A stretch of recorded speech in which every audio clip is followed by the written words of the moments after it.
माँ वीणा वादनी को नमन। प्रथम इंस्टीट्यूट खेरली से मैं राजेश शर्मा आज अभिज्ञान शाकुंतलम के साथ उपस्थित हुआ हूँ।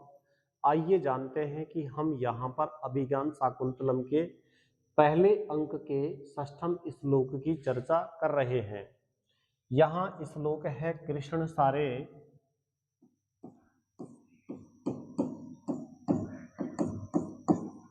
सारे ददचक्षु त्वयि चक्षुस्त्वयि कृष्ण सारे ददचक्षुः त्वयि चाधिज्य कार्मुके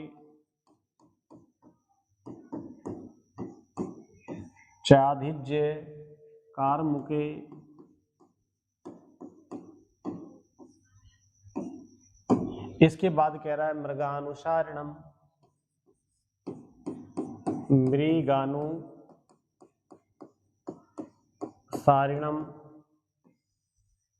मृगानुसारिणीम साक्षात पश्यामिव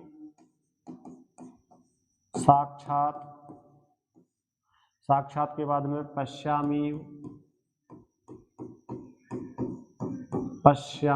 प्लस इव पिनाकिनम ये कह रहा है। पढ़िए इसको एक बार।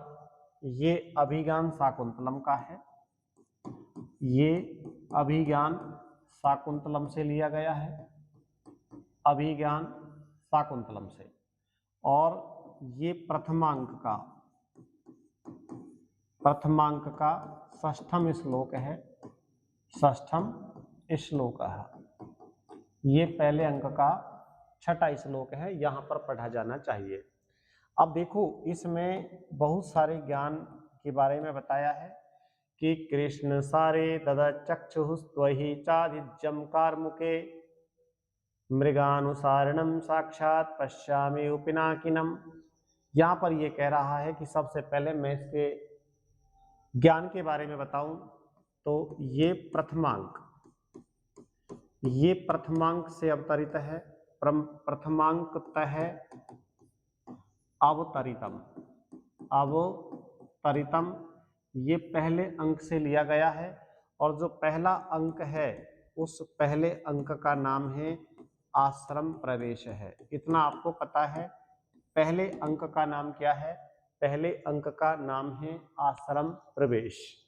और ये कौन से छंद में लिखा गया है? तो 1 2 3 4 5 6 7 8 9 10 11 12 13 14 15 16 तो बराबर यहाँ ये अनुष्टुप छंद में लिखा गया है, यानी कि ये अनुष्टुप छंदे वर्णितम, ये अनुष्टुप छंद में वर्णित है। इस बात का आपको ध्यान होना चाहिए। अब बात आ रही है इसमें अलंकार कौन सा है। तो देखो अगर हम अलंकार की ही बात करें तो यहाँ पर उत्प्रेक्षा अलंकार है, उत्प्रेक्षा अलंकार है। और उत्प्रेक्षा अलंकार की जो पहचान होती है, उत्प्रेक्षा अलंकार की साफ साफ पहचान होती है पश्यामी। तो यहाँ पर जो ये लिखा हुआ है, ये लिखा हुआ है पश्यामी, और पश्यामी के साथ में इव लगा हुआ है।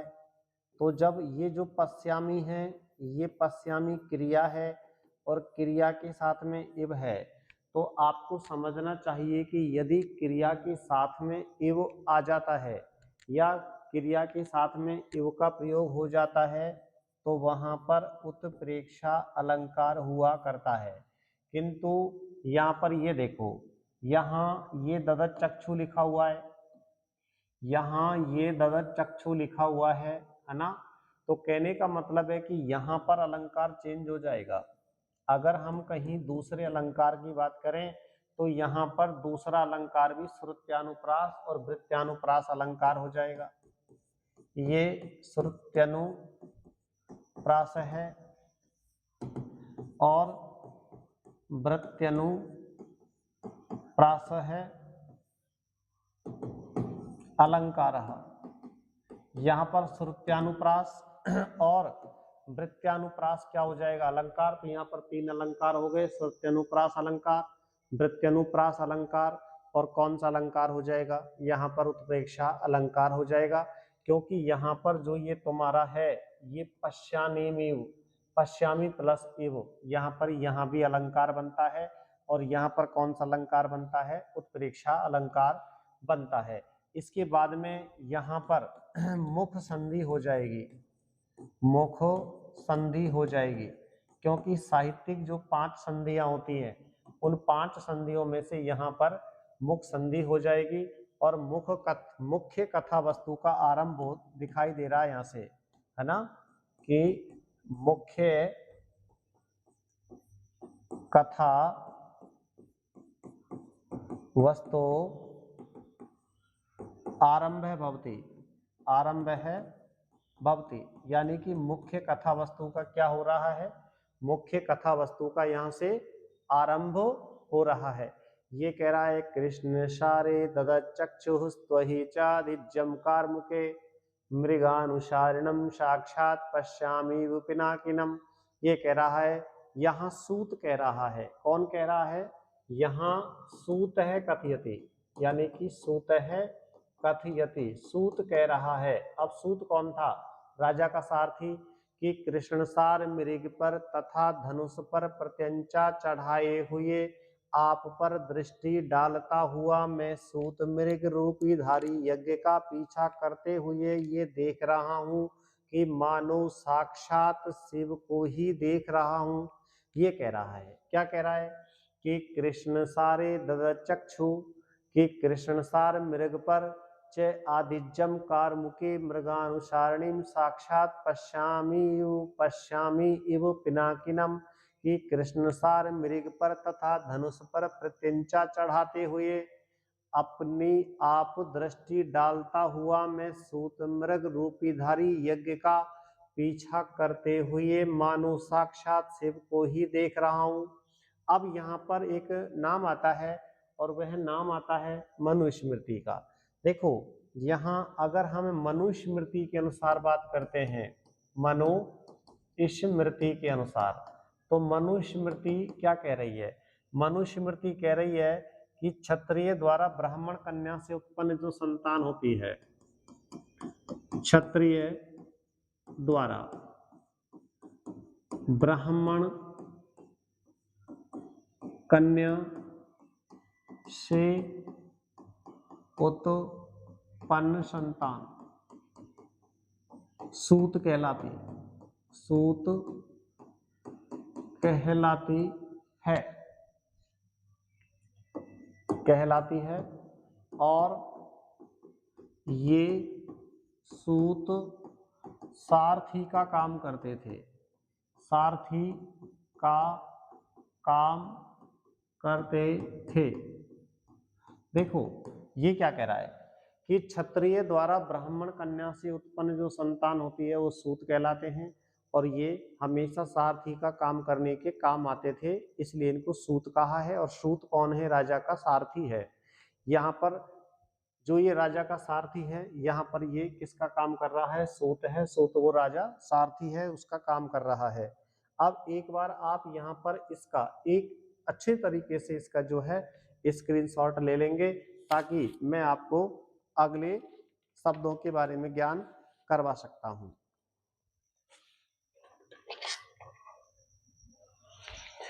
अब यहां पर एक शब्द आया है मृगानुसारिणी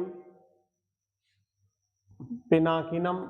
देखो कौन सा सवाल आया है, इस सवाल को पढ़िए आप लोग एक बार, कि मृगानुसारिणम पिनाकिनम, इस सवाल को पढ़िएगा, मृगानुसारिणम पिनाकिनम।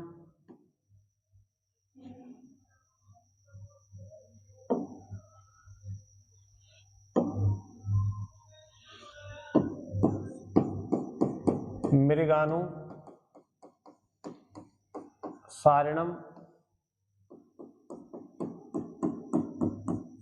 पिनाकिनम, मृगानुसारिणम पिनाकिनम। अब ये मृगानुसारिणम पिनाकिनम का मतलब क्या है, कि यहाँ पर भगवान शिव के ससुर होते हैं दक्ष प्रजापति। भगवान शिव के ससुर दक्ष प्रजापति एक बार अश्वमेध यज्ञ करते हैं। कौन सा यज्ञ करते हैं? अश्वमेध यज्ञ। लिख देते हैं यहाँ पर, ये अश्वमेध यज्ञ करते हैं, अश्वमेध यज्ञ करते हैं। अब इनके जो ससुर होते हैं, इनके जो ससुर होते हैं वो कौन होते हैं भाई? ये दक्ष प्रजापति होते हैं। अब होता क्या है कि भगवान शिव के ससुर यक्ष प्रजापति, यक्ष नहीं दक्ष प्रजापति, भगवान शिव के ससुर दक्ष प्रजापति एक बार अश्वमेध यज्ञ करते हैं। अब उस अश्वमेध यज्ञ में सभी देवताओं को आमंत्रित किया, लेकिन भोलेनाथ को आमंत्रित नहीं किया। जब पार्वती जी अपने पिता के घर में यक्ष के यज्ञ में जाती हैं, तब जाकर के वहां पार्वती से भी शिव के बारे में भला बुरा कह दिया जाता है। पार्वती जी इस बात को सहन नहीं कर पाई और वहीं पर उन्होंने अपने प्राण त्याग दिए। जब इस बात का पता भोलेनाथ को लगता है तो भोलेनाथ उस यज्ञ में जाते हैं और अपने ससुर दक्ष प्रजापति जो हैं उनका वध करने का निश्चय करते हैं। किंतु जब दक्ष प्रजापति को इस बात का पता लगता है कि अब तेरा वध होने वाला है, तो यहाँ पर उसी समय दक्ष प्रजापति एक मृग का रूप धारण करके भाग लेते हैं। भोलेनाथ भी उस मृग का रूप धारण किए हुए दक्ष प्रजापति के पीछे पीछे भागते हैं और यही कहानी यहाँ पर अभिज्ञान शाकुंतलम में वर्णित है कि मृगानुसारिणीम पिनाकिनम, कि यानी कि जो ये मृग के अनुसार सांपों को गले धारण करने वाला भोलेनाथ भाग रहा है, ये कह रहा है। अब यहाँ पर मृगानुसारिणीम पिनाकिनम के मतलब ये हुआ कि यहाँ पर अश्वमेध यज्ञ का वर्णन आया है। ससुर इसके दक्ष प्रजापति होते हैं, इसकी जो पत्नी होती है यह एक बार यज्ञ में जाती है तो वहां पर इसे भला बुरा कह दिया जाता है। जबकि एक नाम आता है वायु पुराण, ये वायु पुराण, वायु पुराण में यही कथा अन्य रूप में मिलती है, अन्य रूप में मिलती है, अन्य रूप में मिलती है। जबकि हम तुम्हें यह पौराणिक मान्यताओं के अनुसार बता रहे हैं, पौराणिक मान्यताओं के अनुसार सुना रहे हैं। क्लियर हुआ या नहीं हुआ? अब यहाँ पर एक प्रश्न बन के आएगा, और प्रश्न बन के आएगा अभिज्ञान शाकुंतलम नाटक से मुख्य कथा वस्तु। अभिज्ञान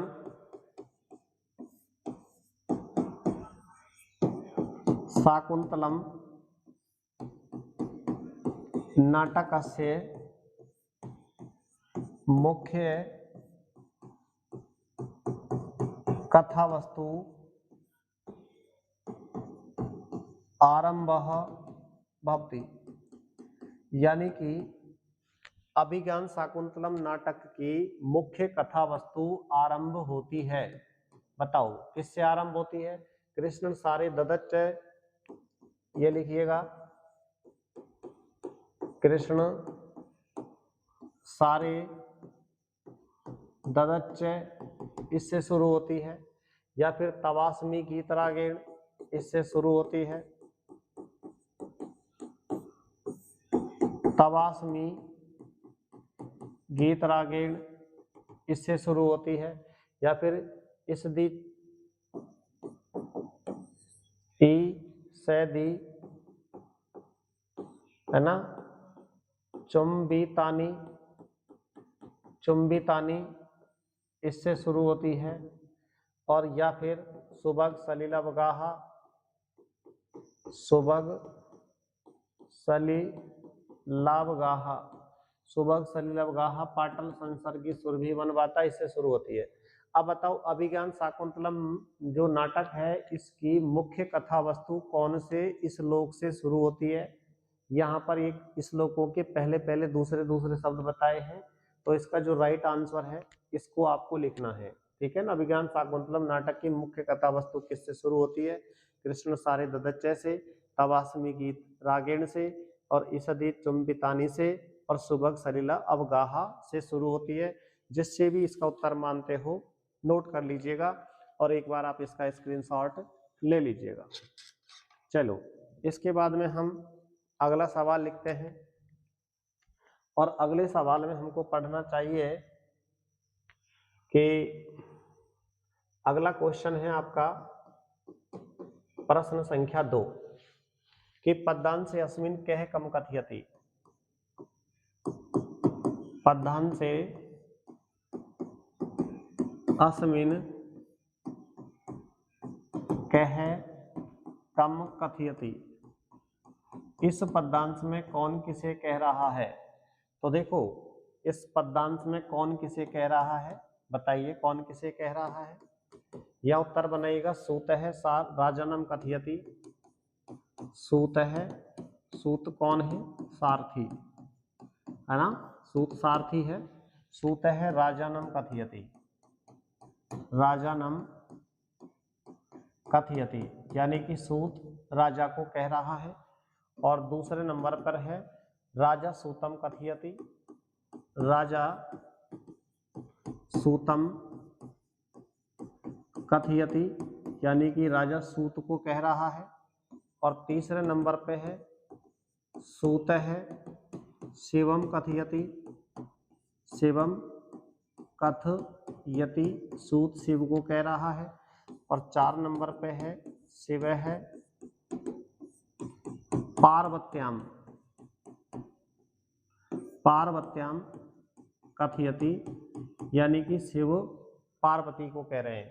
पद्यांश अस्मिन् कः कम कथयति, इस पद्यांश में कौन किसको कह रहा है। कृष्ण सारे वाली जो लाइन है, इस पद्यांश में इस श्लोक को कौन किसे कह रहा है, इसका जो भी उत्तर है आप उत्तर दीजिए और एक बार इसका स्क्रीनशॉट लीजिए।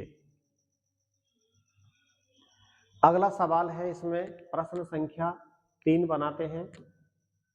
देखो यहां पर प्रश्न संख्या 3 है कि कृष्ण सारे इत्यत्र है, कृष्ण सार है, कृष्ण सार है इत्यत्र। अब देखो यहां कैसे पूछा गया है आंसर, इस आंसर की चिंता कीजिए। कैसे पूछा गया है कि कृष्णस्य असौ सार है, कृष्णस्य असौ सार है, कृष्णस्य असौ सार है। और यहाँ पर समास हो जाएगा तुम्हारा कर्मधारय, ये कर्मधारय समास हो जाएगा। और कृष्ण सारे असौ, कृष्ण सार है, असौ ये आपका तत्पुरुष लगा दो, तत्पुरुष है। और तीसरे नंबर पर है कि कृष्णम असौ सार है, ये तत्पुरुष है हो जाएगा। और 4 नंबर पे लगा दो न को अपि एतेषु, इनमें से कोई नहीं। इसका जो भी उत्तर बनता है आप उत्तर दीजिए। इसका जो भी उत्तर बनता है आप उत्तर दीजिए और इसका स्क्रीनशॉट लीजिए।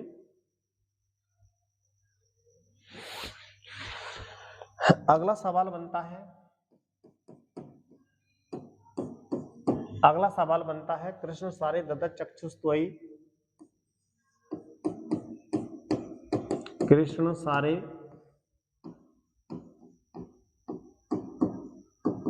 ददत चक्षुस्त्वयि, कृष्ण सारे ददस चक्षुस्त्वयि चादिज्य कारमुके, चादिज्य कारमुके। पद्यांश अस्मिन्,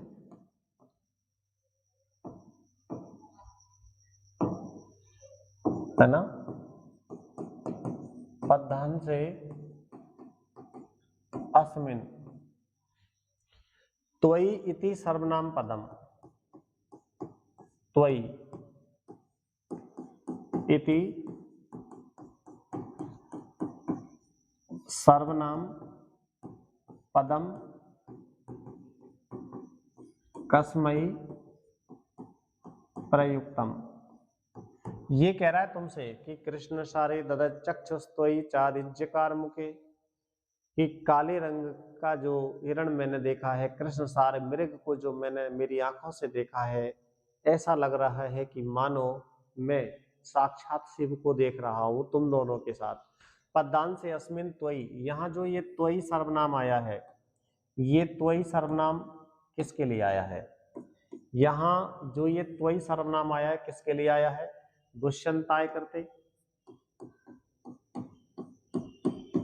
दुष्यंताय कृते, और दूसरे नंबर पर आया है सूताय कृते, सूताय कृते, और तीसरे नंबर पर आया है उभौ, तीसरे नंबर पर उभौ आया है, और चौथे नंबर पर आया है शकुंतलायाः कृते। इसका क्या आंसर है? एक बार इसका जो भी आंसर है आप उसे दीजिए, जो भी आंसर है उसे आप दीजिए, और जो भी है उत्तर देने के साथ साथ इसका एक बार अच्छे से स्क्रीनशॉट लीजिए। और यदि आप चाहते हैं कि अभिज्ञान शाकुंतलम के इसी प्रकार से और सवाल आते रहें, तो हम प्रत्येक श्लोक जो भी मोस्ट रहेगा उसका इसी प्रकार से हम लोग वीडियो बनाते रहेंगे। प्रथम इंस्टीट्यूट खेरली के नाम से हम यहाँ इंस्टीट्यूट चला रहे हैं। तो कहने का मतलब है कि जो भी विद्यार्थी हमारे साथ तैयारी करना चाहता है सेकंड ग्रेड फर्स्ट ग्रेड के लिए, या रीट मेंस या रीट पात्रता के लिए, या अन्य शिक्षक भर्ती परीक्षाओं के लिए, या अन्य कोई भी गवर्नमेंट जॉब के लिए, तो प्रथम इंस्टीट्यूट खेरली से हम यह क्लास लाइव दे रहे हैं। आप इन क्लासों को एक बार अपने दोस्तों को भी बताइए, आप भी जुड़िए। यूट्यूब प्रथम इंस्टीट्यूट खेरली के नाम से है, जिसे आप सब्सक्राइब कीजिए। और जो आप ये वीडियो देख रहे हो, ये प्रथम इंस्टीट्यूट खेरली के नाम से एप्लीकेशन है, आप उसे भी डाउनलोड कीजिए, और जो कोर्सेज आप चाहते हैं वहां पर आप उनकी रेट देखिए, जो आपको लगता है आप वहां से उसे परचेज कीजिए। तो एक बार आप इस सवाल को स्क्रीनशॉट में लेकर के इसका सॉल्व करेंगे। चलो, इसके बाद में अगला सवाल आपका आता है, और अगला सवाल आपका आता है पंचम सवाल, कि अभिज्ञान शाकुंतलम नाटके वर्णितम।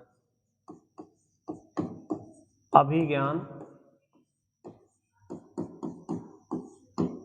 शाकुंतलम नाटके वर्णितम। अभिज्ञान शाकुंतलम नाटक में वर्णित है। अब देखो क्या वर्णित है। अभिज्ञान शाकुंतलम नाटक में जो वर्णित है वह तुमको बताना है। इसका आंसर एक बनाएंगे अश्वमेध यज्ञ से, अश्वमेध